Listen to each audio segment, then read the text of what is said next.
Good afternoon everyone. Dito na naman po ako, magluluto na naman po ako ng ulam namin for dinner. Ang lulutuin ko po ngayon ay tinola. Ito po ang aking chicken, combination ng chicken legs at saka chicken wings.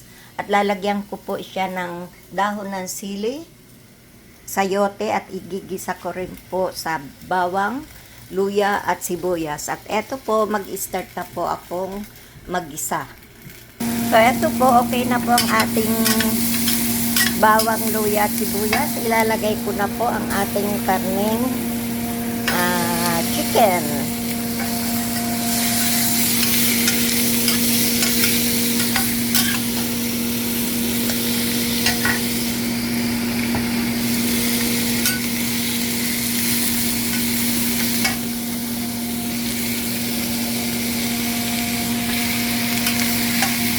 Ayan po, at atin po itong lulutuin siguro mga 25 to 30 minutes.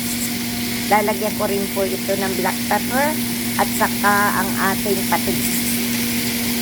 Ito po, medyo luto na po ang chicken. Ilalagay ko na po ang ating gulay na sayote.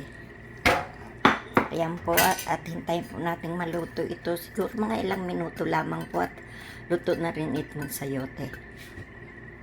Yan po, eto na po ang aking tinolang manok. Lagay ko na po ang mga gulay niyan.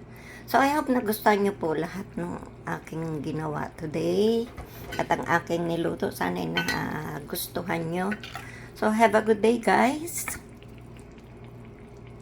And I'll see you again tomorrow. Bye!